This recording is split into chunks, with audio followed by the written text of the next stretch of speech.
அப்படின்னா இந்த ட்ரெஸ் ஓகேவா? அப்ப அமிர்தாவுக்கு பிடிக்கும்ல? 100%. அமிர்தா மட்டும் இல்ல, அந்த ரம்ப ஊர்வசி எல்லாருமே உன்னை பார்த்து மயங்கிருவாங்க. ஐயோ, எனக்கு அவங்க எல்லாம் யாரும் வேண்டாமா? சேஷாவோட மனசுக்குள்ள அர்ஜுன் மேல எந்த அளவுக்கு வெறுப்பும் கோபமும் இருக்குன்னு எனக்கு மட்டும்தான்டா தெரியும்.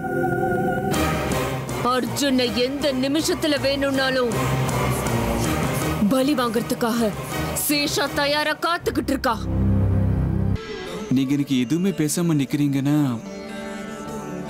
என்னோட அரவணைப்பு உங்களுக்கு பிடிச்சு போச்சுன்னு தானே அர்த்தம். மௌனம் சம்மதத்துக்கு அறிகுறின்னு சொல்லுவாங்க. என்ன தமயந்தி, நானும் காலையில இருந்து பாக்குறேன், ஏதோ குட்டி போட்ட பூனை மாதிரி இங்கேயும் அங்கேயும் சுத்திக்கிட்டு இருக்க.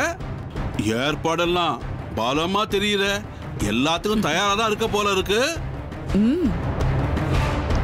இந்த தமயந்தி ஒரு தடவை மனசு வச்சா அவ்வளவுதான், எந்த காரணத்தை கொண்டும் பின்வாங்கவே மாட்டா. என்ன தடை வந்தாலும் சரி, தடங்கள் வந்தாலும் சரி. தமயந்தி, உங்ககிட்ட ஒரு விஷயம் சொல்றேன்னு சொன்ன ஞாபகம் இருக்கா? இப்ப சொல்றேன் கேட்டுக்கோ. நீ என்னவெல்லாம் நினைச்சிட்டு இருக்கிறியோ அதெல்லாம் பொய், எதுவுமே நடக்க போறதில்ல. ஏய் சித்தையா, எந்த பொய் எந்த உண்மையை பத்தி இப்ப என்கிட்ட பேசிக்கிட்டு இருக்க? அதான் அர்ஜுனை எங்கேயோ வெளியே கூட்டிக்கிட்டு போகணும். அந்த இடத்துக்கு போனா நாகமணி கிடைக்கும்.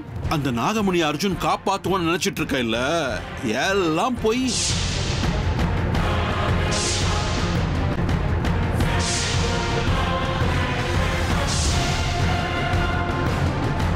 ஏய் சித்தையா, இந்த மாதிரி என்கிட்ட நீ ஆயிரக்கணக்கான பொய் சொன்னாலும் சரி, எதையும் நம்புறதுக்கு நான் தயாரா இல்ல.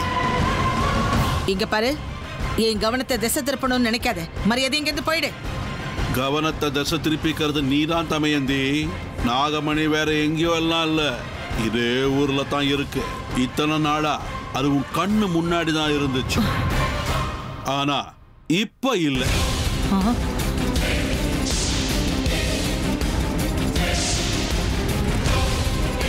சித்தையா, என்ன என்னென்னமோ சொல்ற? என் கண்ணெதிர இருந்துச்சா? எங்க இருந்துச்சு? அது உனக்கு எப்படி தெரிஞ்சது? எதுவா இருந்தாலும் தெளிவா சொல்லு. பாரு, எல்லா கேள்விகளுக்கும் ஒருத்தங்கிட்டயே பதில் எதிர்பார்க்க கூடாது. என்னமோ எனக்கு தெரிஞ்ச உண்மையிலிருந்து பாதி உண்மையை நான் உங்ககிட்ட பகிர்ந்துக்கிட்டேன். மொத்தத்துல அர்ஜுன் இந்த வீட்டை விட்டு வெளியே கூட்டு போற விஷயத்த கொஞ்சம் தள்ளி போட்டுடு. இதத்தான் சொல்ல வந்த, அவ்வளவுதான்.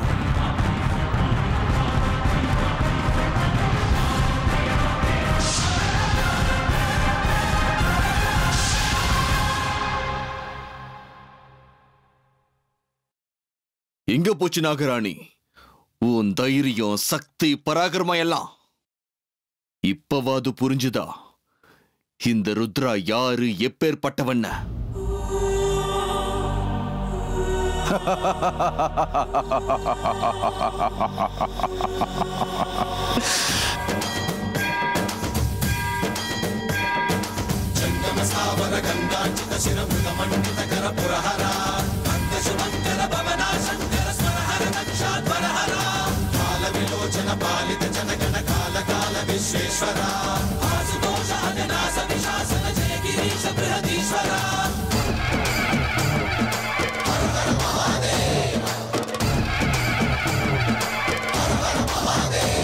பரமேஸ்வரா, அநியாயத்தை எதிர்த்து தைரியமா நின்னு நான் போராடுற இந்த போராட்டத்துல ஒவ்வொரு அடியிலையும் பின்வாங்குறேன். இப்படியே போனா துஷ்டர்களோட கை மேல் ஓங்கிடும். நீ இப்போ எனக்கு உதவி செஞ்சே தீரணும்.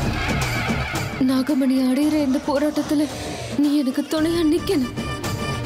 இன்னைக்கு இந்த துஷ்டனை பலி வாங்கியே தீரணும். நடந்த அநியாயங்களுக்கு நான் பழிக்கு பழி வாங்கியே தீரணும். இதெல்லாம் நடக்கணும்னா நாகலோகம் மொத்தமும் ஒண்ணு சேர்ந்து எனக்கு சக்தியை கொடுத்தாக்கணும். பரமேஸ்வரா, ஹர ஹர மகாதேவா, ஹர ஹர மகாதேவா, ஹர ஹர மகாதேவா.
சேஷா, ருத்ரனுடைய மரணம் அவனை நெருங்கிட்டு இருக்கு. இந்த துஷ்டன் கதையை முடிக்கிற கடைசி கட்டத்துல இருக்க. இது வரைக்கும் எனக்கு துணையா இருந்த மாதிரி இனிமேலும் எனக்கு துணையாயிரு. வீட்ல யாருக்கும் எந்த சந்தேகமும் வராத மாதிரி நிலைமைய சமாளிச்சுக்கோ சேஷா.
இந்த பொண்ணுங்களுக்கு கண்ணாடி கிடைச்சா போதுமே, உலகத்தையும் மொத்தமா மறந்துடுவாங்க.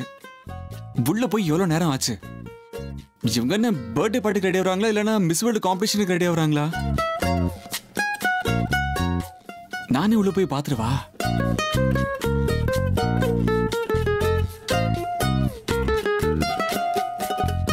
வேண்டாம்,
என்ன ஆச்சு அர்ஜுன்?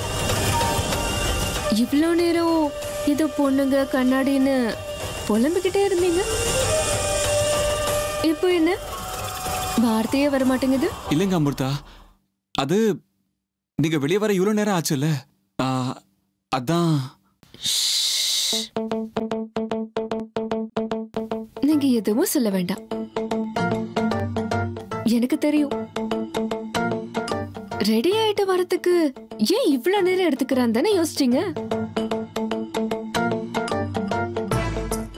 நானும் கண்ணாடியும் ரொம்ப நேரம் பேசிக்கிட்டு இருந்தோம். என்னன்னு? ஒரு இளவரசியோட கதையை பத்தி. இளவரசியோட கதையா? என்னது? ஒரு ஊர்ல ஒரு இளவரசி இருந்தாலாம். அவ பாக்கிறதுக்கு தங்க சிலை மாதிரி இருப்பான். அவ மேல அக்கம் பக்கத்துல இருக்கிற எல்லா இளவரசர்களுக்கும் ஒரு கண்ணா. அப்படி ஒரு நாள் இளவரசியை எப்படியாவது கடத்திட்டு போகணும்னு ஒரு கெட்ட இளவரசன் முடிவு பண்ணானா. அப்போ வானத்துல இருந்து ஒரு அழகான தேவதூதன் பறந்து வந்தானா. தேக்கு மரம் போல தேகம். முழுங்குற மாதிரி கண்ணு, குழந்தை மாதிரி சிரிப்பு, அழகான கண்ணும், அரும்பு மீச. அப்படியே வந்து இளவரசிய தூக்கிக்கிட்டு அங்கிருந்து போயிட்டானோ. அப்படியா? தூக்கிட்டு போயிட்டானா? எங்க? அப்படின்னா இப்போ அந்த தேவதூதன் எங்க இருக்கான்? அந்த இளவரசி எங்க இருக்கா?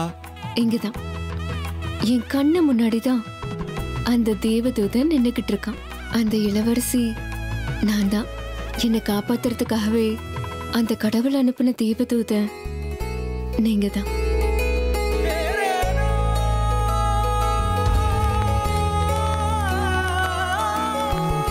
கண்ணாடி இவ்வளவுதான் கதை சொல்லிச்சா? கதைய நான் கண்டினியூ பண்ணவா? அந்த தேவதூதன் இளவரசிக்கு 100 முத்தம் கொடுத்தானா? 100 முத்தமா? ஏங்க குறைவா இருக்கோ? சரி விடுங்க, 101 ஆக்கிடலாம். அதுக்கு என்ன?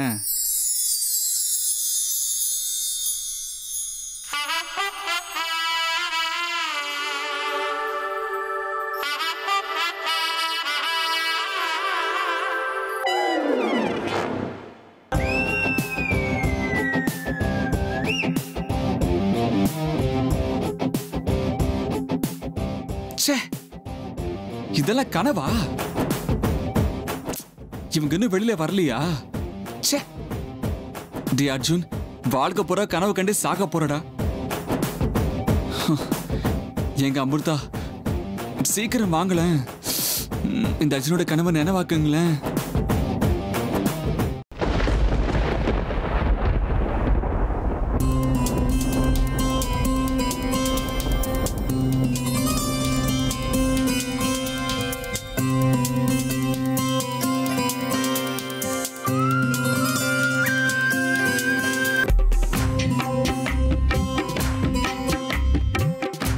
என்னப்பா இது? நம்ம பர்த்டே பாயோட முகத்துல ஏதோ விசேஷமான சிரிப்பு தெரியுது. என்னடா, உன் பொண்டாட்டிக்கு ஏதாவது ஸ்வீட் சர்ப்ரைஸ் கொடுத்தாளா? ஆமாண்ணா, இன்னைக்கு நான் எதிர்பார்க்காத அளவுக்கு அமிர்தா சர்ப்ரைஸ் கொடுத்துருக்காங்க. இன்னைக்கு மோஸ்ட் மெமரபிள் டே தெரியுமா? ஒரு மாதிரி எல்லாமே விசித்திரங்கிற மாதிரி நடந்து போச்சு. விசித்திரமாவா? ரொமான்ஸை ஏன்டா விசித்திரம் சொல்ற? ஆக்சுவலி விசித்திரம் நடந்தது என் லைஃப்ல தான். அதை தான் நான் உன்கிட்ட சொல்லலான்னு வந்தேன். ஐயோ அண்ணா, அதை பத்திலாம் இப்ப எதுவும் பேச வேண்டாம். அதுலயும் இன்னைக்கு வேண்டவே வேண்டாம். இன்னைக்கு நான் உனக்கு அமிர்தாவை பத்தி சொல்றேன். இதை நீ அமைதியா கேட்கணும். இது என் டிமாண்ட் நீ நினைச்சாலும் பரவாயில்ல. சரிடா தம்பி, பர்த்டே பாயோட டிமாண்ட மறுக்கவா முடியும்? சரி சொல்லு, கேட்கலாம் உன்னுடைய காதல் புராணத்தை. அது என்னமோ தெரியலண்ணா, இன்னைக்கு அமிர்தா என் கண்ணுக்கு வேற மாதிரி தெரிஞ்சாங்க. அதுவும் எந்த அளவுக்கு தெரியுமா? இவங்க அமிர்தா தானா இல்லையான்னு சந்தேகம் வர அளவுக்கு. கேட்கும் போது உன்னுடைய காதல் புராணத்துல ஏதோ ட்விஸ்ட் இருக்கிற மாதிரி தெரியுது. அப்படின்னு நடந்துச்சுன்னு தெரிஞ்சுக்கலாமா? அண்ணா, உன்கிட்ட நான் ஏன் மறைக்க போறேன்? உன்கிட்ட நான் ஒரு சீக்ரெட் சொல்லட்டுமா? இத்தனை நாளா அமிர்தாவுக்கு நெருக்கமா இருக்கணும்னு அவங்கள கட்டிப்பிடிக்க போகும்போதெல்லாம் ஏதோ பாம்பு கட்சி மாதிரி அப்படியே தள்ளி விட்டு ஓடி போயிடுவாங்க. ஆனா இன்னைக்கு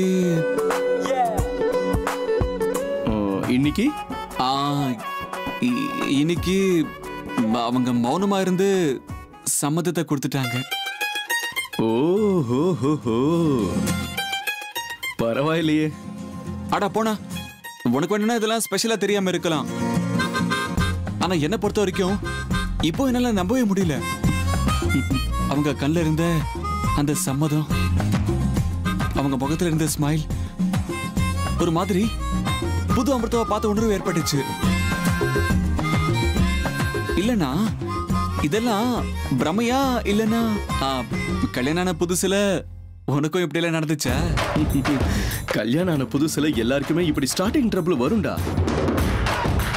பின்வாங்காத, தைரியமா முன்னேறு. அங்க இருந்த கிரீன் சிக்னல் வந்துருச்சுன்னு சொல்ற. நம்ம வீட்லயும் சின்ன குழந்தைங்களோட கொலுசு சத்தம் தாலாட்டு பாட்டு கேட்டு ரொம்ப வருஷம் ஆயிடுச்சுடா. கிருஷ்ண பலராம மாதிரி இருக்க நாம ஒரு குட்டி கிருஷ்ணனுக்கும் ஒரு குட்டி பலராமனுக்கும் பிளான் பண்ணலாம். என்ன சொல்ற? என்னன்னா அது ஒரு ஸ்மைல் தானே கொடுத்தாங்கன்னு சொன்ன, அதுக்குள்ள இவ்வளவு பெருசா பிளான் பண்ற? That should. இனிமே அமிர்தா எப்பவும் இப்படியே இருக்கணும், மாறாம இருந்தா போதும்னு நான் இருக்கேன். சரி சரி, நீ உன் காதல் உலகத்துல அப்படியே மிதந்துகிட்டு இருக்க. நீ அப்படியே முன்னேறு, நான் போய் அரேஞ்ச்மெண்ட்ஸ் எல்லாம் பார்த்துட்டு வரேன். குட் லக் டா.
வாவ்,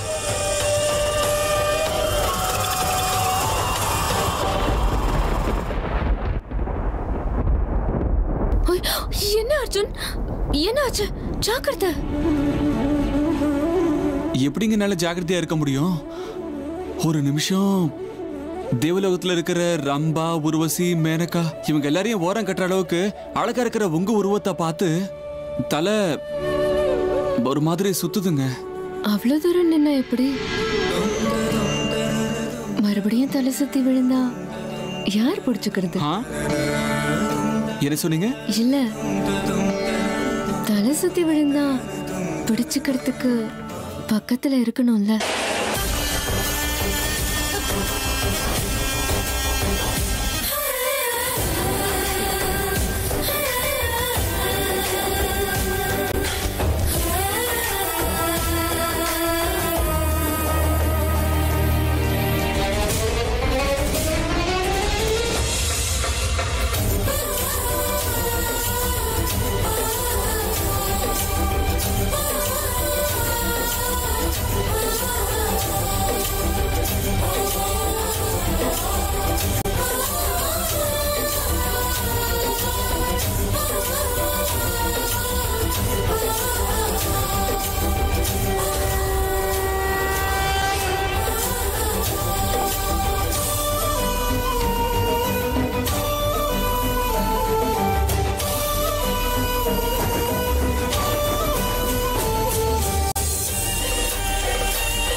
அந்த விஷயத்துக்கு தான் நானும் வர சித்ராக்கா. எல்லாரும் நான் சொல்றத கொஞ்சம் கவனமா கேளுங்க. அந்த நாகராணி வேற யாரோ இல்ல, நம்ம அர்ஜுன் கூடவே இருக்கிற அந்த அமிர்தா தான் நாகராணி.